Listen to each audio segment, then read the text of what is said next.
தேவையற்றவன் என்கின்ற ஒரு வினாடி உன் மனதிலே எழுந்திருக்கும் என்றால் இதோ இந்த டீச்சர் உனக்கு தருகின்ற ஆகப்பெரிய மருந்தாக இந்த வார்த்தையை எடுத்துக்கொண்டு போ.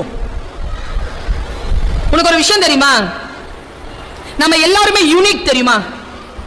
என்னிடத்தில் இல்லாத ஏதோ ஒன்று உன்னிடத்தில் இருக்கிறது, உன்னிடத்தில் இல்லாத ஏதோ ஒன்று என்னிடத்தில் இருக்கிறது. இறைவன் பூமியில் குப்பைகளை எறிவதே இல்லை. அதான் உண்மை. யாருமே குப்பை கிடையாது. எல்லோருக்கும் வாழ்வதற்காகவும் பிறந்ததற்காகவும் ஒரு காரணம் இருக்கிறது. சமீபத்தில் எனக்கு வாட்ஸ்அப்ல ஒரு செய்தி வந்ததுங்க. நான் இந்த வாட்ஸ்அப்ல எதுக்காக பயன்படுத்துவேன்னா, நிறைய சொற்களை கேட்பேன். அதுல இருந்து சமீபத்தில் ஒரு பையன் சொல்லியிருந்தான், ஆச்சரியமா இருந்தது எனக்கு. டெய்லி காலையில எந்திரிச்சு குளிச்சு விபூதி பூசிட்டு உள்ளூர் கோயிலுக்கும் வெளியூர் கோயிலுக்கும் 3 வருஷமா அலைறேன், ஒரு பிரார்த்தனை கூட நிறைவேறல. ஏன் இப்பதான் தெரியுது, தமிழ்நாட்டில் இருக்கிற சாமி எல்லாம் டூப்ளிகேட்டாம் அப்படின்னு நான் பாருங்க. அப்போதான் அந்த சிலை திருட்டு பற்றிய அந்த விஷயம் என் மூளைக்குள் போகிறது. கோயில இருக்கிற சாமி சிலையெல்லாம் திருடி எல்லாம் டூப்ளிகேட்டா வச்சுட்டா என்னுடைய வேண்டுதல் எப்படிடா ஒர்க் அவுட் ஆகும்னு ஒருத்தன் அனுப்புறான். சின்ன பையன் ரொம்ப ஷார்ப்பா எழுதுறானுங்க பசங்க. ஒரு பையன் எழுதியிருந்தான் பாரு. அதனால தான் டீச்சர் கிட்ட சொன்னேன், உங்க வாழ்க்கையில் நீ ஏதோ ஒரு எல்லைக்கு போக போகிறாய், அந்த எல்லைக்கு போவதற்கு ஏதோ ஒன்று தடையாக இருக்கிறது. அந்த தடையை இதோ இந்த சொல் தகர்த்தெறியும் பார். எனக்கு தகர்த்தெறிஞ்சது அந்த சொல் இவ்வளவுதான். அந்த பறவை பறந்து அர்ஜென்டினாவுக்கு போகுது. கலிபோர்னியால இருந்து 8300 கிலோமீட்டர் போயிட்டு குஞ்சு பொரிக்குது, முட்டையிட்டு குஞ்சு பொரிக்குது.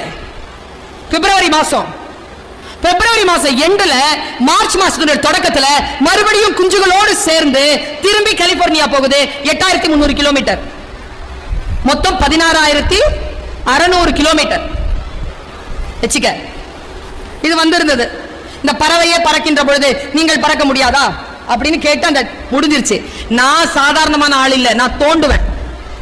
ஒரு விஷயம் சொல்லிட்டாங்கன்னா அதை தோண்டி எடுப்பேன். அது ஏன் அப்படி சொல்லப்பட்டுச்சு? எங்க அம்மா என்கிட்ட சொல்லுவாங்க, ஒரு வாட்டி எப்பவாவது சொன்னாங்க, வெளிநாட்டுக்கு போகும்போது சுல்தானா கடல் ஏதாவது இருந்தா அதுல கால் நினைச்சிரு அப்படிம்பாங்க. நான் ஏன்னு கேட்டேன் எங்க அம்மாட்ட. கால்பட்டினத்துக்காரங்க படிக்காதவங்க, 8ஆம் கிளாஸ்ல 3ஆம் கிளாஸ் தான் படிச்சாங்க. அந்த அம்மா என்கிட்ட சொன்ன வார்த்தை தெரியுமா? உன் காலில் தொட்ட நீர் உலகமெல்லாம் சுத்தம்ல. என்ன சிந்தனைங்க இது? எவ்வளவு பெரிய சிந்தனை! சிந்தனை போல பெருசா இருக்கணுங்க. வாழ்க்கை சிறியதுதான், மனிதர்கள் சிறியவர்கள் தான், ஆனால் சிந்தனை மிக உயர்ந்ததாக இருக்க வேண்டும். எனக்கு ஒரு டவுட் என்னன்னா, இப்ப நான் 3 மணிக்கு உங்களை உட்கார வச்சோம், இங்க கூட்டிட்டு வந்து சேர் போட்டோமா இல்லையா? போட்டோமா? தண்ணி குடிக்கிறதுக்கு ஏற்பாடு நடந்திருக்கா? தண்ணி இருக்குல்ல, தேவைன்னா தண்ணி கையில வச்சிருப்பீங்க, குடிப்பீங்கல்ல. ராத்திரி ஒரு 8 மணிக்கு 9 மணிக்கு வீட்டுல போய் சாப்பிடுவீங்கல்ல. ஒரு 5 மணி நேரம் 6 மணி நேரத்துக்கு நம்மளால நிக்க முடியாது. நமக்கு உட்காரத்துக்கு சேர் வேணும், குடிக்கிறதுக்கு தண்ணி வேணும், சாப்பிடறதுக்கு சோறு வேணும்னா 8300 கிலோமீட்டர் அது எப்படி இங்க பறக்குது? எனக்கு எங்க டவுட் வந்ததுன்னா, அது பறந்து போகின்ற வெளி கடல். மத்ததுன்னா மரத்துல உட்காந்துடலாங்க, கடல் எப்படிங்க பறக்கும்? பறவை பைபிள்ல ஒரு வாசகம் வருது, அதோ அந்த பறவையை பாருங்கள், அது விதைப்பதும் இல்லை அறுவடை செய்வதும் இல்லை. பறவைகள் வானத்தில் பறக்கின்றன, அவை சலவாத்தில் இருக்கின்றன. பேசுகிறான் இறைவன். They are doing prayer. When they fly, they pray. நான் யோசிச்சு பார்க்கிறேன், 8300 கிலோமீட்டரும் அப்படியே பறக்க முடியுமா? தோல் வலிக்காதா? அதுக்கு ஓய்வு எடுக்கணும் இல்லையா? என்னடா பண்ணுதுன்னு கூகுள் பண்ணி பார்த்தா அந்த பறவையின் பெயர் பார்ஓன் ஸ்வாலோ. நீ வேணா போய் தேடி பாரு, அது என்ன பண்ணுது தெரியுமா? பறக்கும் போதே மரத்திலிருந்து, எந்த மரத்துல அது வந்து குஞ்சு பொரிச்சுதோ அந்த மரத்திலிருந்து சின்ன குச்சி இருக்குல்ல, அதை உடைச்சி வாயில பிடிச்சுக்குதான் எல்லா பறவையும். தாய் பறவை முன்னால பறக்கும் போது அது ஒரு இண்டிகேஷனை கொடுக்குமா, மீன்வாட வருதுன்னு. மீன்வாட வருதுன்னு உடனே எல்லாம் என்ன பண்ணுவாங்களா, எல்லா பறவையும் அந்த குச்சியை கீழே போட்டு அது மேல உட்காந்துருவாங்க. குச்சினா மதக்கம்ல, அது மேல உட்காந்துருவாங்க. உட்கார்ந்து அங்க துள்ளி வருகின்ற மீனை வேட்டையாடும். சாப்பிட்டுட்டு மறுபடியும் பறந்து குச்சி எடுத்துட்டு பறந்து போகுமா. நான் யோசிச்சு பார்க்கிறேன், ஒரு சின்ன பறவை ஒரே ஒரு இத்தினூண்டு குச்சியை நம்பி 8300 கிலோமீட்டர் பறக்க முடியும் என்றால் மனிதர்களாகிய நாம் நமக்குள் இருக்கக்கூடிய ஒரு சிறிய திறமையோ தன்னம்பிக்கையோ வைத்துக் கொண்டு முன்னேறிவிட முடியாதா? பட்டுக்கோட்டை கல்யாண சுந்தரம் எழுதிய பாட்டு. ஆனா என் தாய் எனக்கு சொல்லிக் கொடுத்த பாட்டு. சின்ன வயசுல ரொம்ப வறுமை சார், சொல்றதுக்கு எனக்கு வெட்கம் இல்லை. யாராவது ஏதாவது பொருள் வச்சிருந்தா ஆசையா இருக்கும், யாராவது ஏதாவது நல்லா சாப்பிட்டாங்கன்னா ஆசையா இருக்கும். அது நமக்கு இருந்தா எப்படி இருக்கும்னு யோசனையா இருக்கும். எங்க அம்மா என்கிட்ட ஒரு வார்த்தை சொன்னாங்க, உன் வயதில் தான் சொன்னார்கள், உன்னை விட சிறிய வயதில் சொன்னார்கள். திருடாதே பாப்பா திருடாதே. அடுத்த வார்த்தை தாங்க சூப்பர், வறுமை நிலைக்கு பயந்து விடாதே, திறமை இருக்கு மறந்து விடாதே. திறமை இருக்கு, வறுமைக்கு பயப்படாத, திறமை இருக்குல்ல வந்துடுவேன். அடுத்த பாட்டு பாருங்களேன், உன்னுடைய தாயோ பாய்ஸ்க்கு சொல்ற, முக்கியமா கேர்ள்ஸ்க்கு அடாலசன்ஸ் கேர்ள்ஸ்க்கு சொல்றேன், வாழ்க்கையில ஏதேனும் ஒரு சிரமம் உன்னை வந்து சேர்ந்திருக்கிறதா? உன்னுடைய சிரமங்களை சொல்லுவதற்கு காதுகள் இல்லையா? கவுன்சிலிங் கொடுக்கிறதுக்கு ஆட்கள் இல்லையா? எப்ப பார்த்தாலும் எங்க பார்த்தாலும் வெறும் அறிவுரையாவே கேட்டுட்டு இருக்கா? உனக்கு வெறுப்பா இருக்கா? இந்த ஒரு பாட்டை நான் சொல்ற மனப்பாடம் பண்ணி வச்சுக்கோ. சிந்தித்து பார்த்து செய்கையை மாத்து, சிந்தித்து பார்த்து செய்கையை மாத்து. சிறுசா இருக்கையில் திருத்திக்கோ, தவறு சிறுசா இருக்கையில் திருத்திக்கோ. தெரிஞ்சும் தெரியாம நடந்திருந்தா அது திரும்பவும் வராம பார்த்துக்கோ. அவ்வளவுதான். பட்டுக்கோட்டை கல்யாண சுந்தரம் எழுதிய பாட்டு இதுவும். யோசித்து பார்க்கிறேன், எவ்வளவு அற்புதமான பாடல்கள் இருந்தன ஒரு காலகட்டத்தில். இன்னைக்கு எங்க இருக்கு பாடல்கள்? குழந்தைகள் ரசிக்கக்கூடிய பாடல்களில் எங்கே இருக்கிறது? ஒரசாதேன்னு ஒரு பாட்டு ஓன்னு கத்துறோம், என்ன இருக்குதுல? அற்புதமான பாடல் வரிகள் எல்லாம். என் பையன் என்கிட்ட ஒரு நாள் கேட்டான், அம்மா உன் டேட்டா பர்த் என்கிட்ட சொல்லுமான்னு. கூர்ந்து கவனிங்க இத, ஏண்டா அப்படி கேட்கறேன்னு கேட்டேன். ஏமா 1945 அந்த பாட்டெல்லாம் ரசிக்கிற? என் பையன் என்கிட்ட கேட்டதுங்க. என் பையனுக்கு நான் சொன்ன பதில் என்ன தெரியுமா? நான் 1945 வந்த பாடல்கள் என்னால் ரசிக்க முடியுங்க, என் வயதில் இருக்கக்கூடியவர்களால் அதை ரசிக்க முடியாது. என்னால் சுரையாவை ரசிக்க முடியும், என்னால் சைகளை ரசிக்க முடியும், என்னால் நூர்ஜஹானை ரசிக்க முடியும், என்னால் நௌஷாதை ரசிக்க முடியும். ஏன் தெரியுமா? என் தந்தை அதற்கு ரசிகராக இருந்தால் என் தந்தையின் ரசனையை நான் உள்வாங்கிக் கொண்டேன். என்னால் அந்த ரசனைக்குள் நின்றுவிட முடிகிறது. நான் என் ரசனையை என் குழந்தைக்கு கடத்துவதில் இருந்து நான் தவறு செய்துவிட்டால் என் குழந்தை இந்த சூழ்நிலை சிக்கலில் அழிந்து நாசமாகிவிடும். உங்கள் ரசனையை உங்கள் குழந்தைகளுக்கு கடத்துங்கள். பல நேரங்களில் நாம் செய்யக்கூடிய மிகப்பெரிய பிழை இது. குழந்தைகளே, ரசனையில் கவனமாக இருங்கள். உங்கள் நேரத்தை யாரேனும் களவாடுகிறார்களா? அதிலே நீங்கள் கவனமாக இருங்கள். ஏன் தெரியுமா? நாம் பல நேரங்களில் கவனமற்று இருப்பதனால் தான் விபத்துகள் நேரிடுகின்றன. இதோ மிக முக்கியமான ஒரு அம்பு, சொல்லம்பு செலுத்திடுற. மனம் நிறைய பிரார்த்தனை இருக்கிறது குழந்தைகளே.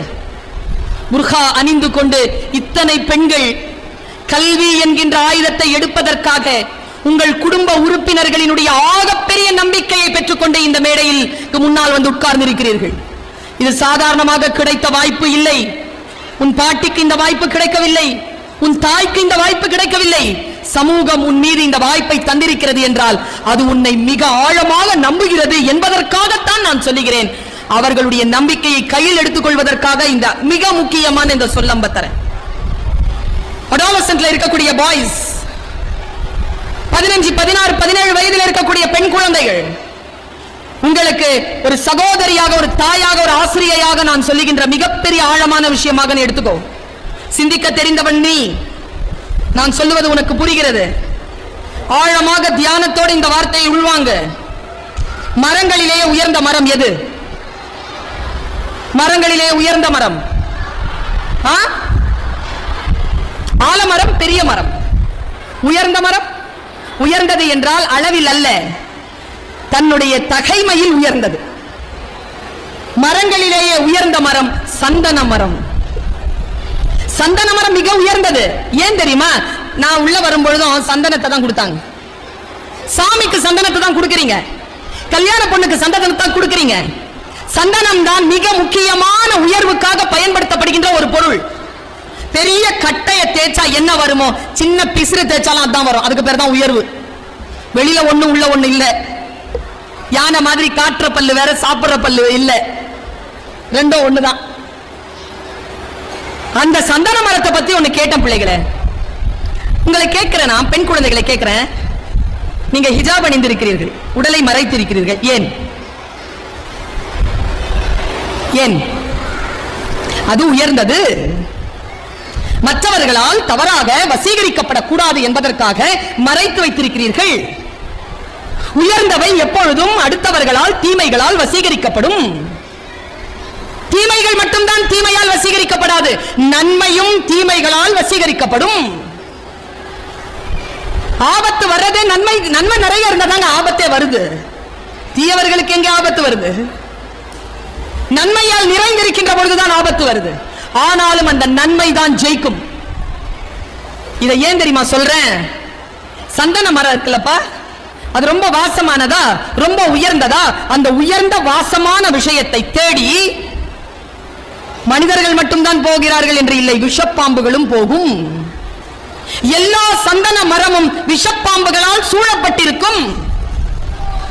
ஆனாலும் நான் இங்க நிறுத்துறேன், சிந்தனைக்காக நிறுத்தி சொல்றேன்.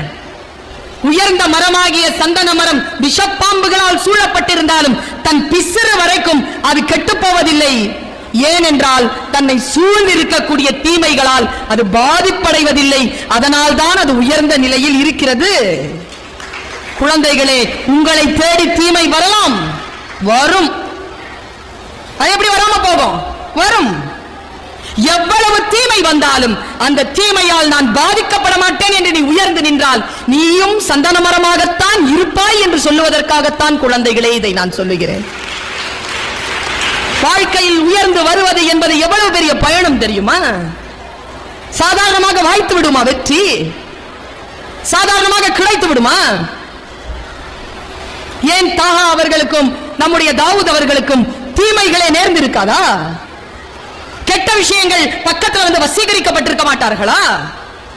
இருந்தாலும் அந்த தீமையால் தான் பாதிப்படைய மாட்டோம் என்கின்ற அந்த செல்ஃப் டிசிப்ளின் இருக்கக்கூடியவர்கள் தான் முன்னால் இருக்கின்றவர்களுக்கு வழிகாட்டக்கூடியவர்களாக இருக்கிறார்கள். இல்லை என்றால் அவர்கள் பலியாகி போகிறார்கள். நான் யோசிச்சு பார்க்கிறேங்க, பல நேரங்களில் நம்முடைய வாழ்க்கையில் நாம் எட்ட வேண்டிய உயரத்தை எட்டாமல் இருப்பதற்கு மிக முக்கியமான காரணம் என்ன தெரியுமா? நம்முடைய சுயத்திலே நமக்கு இருக்க வேண்டிய ஒன்று இல்லாமல் இருப்பது.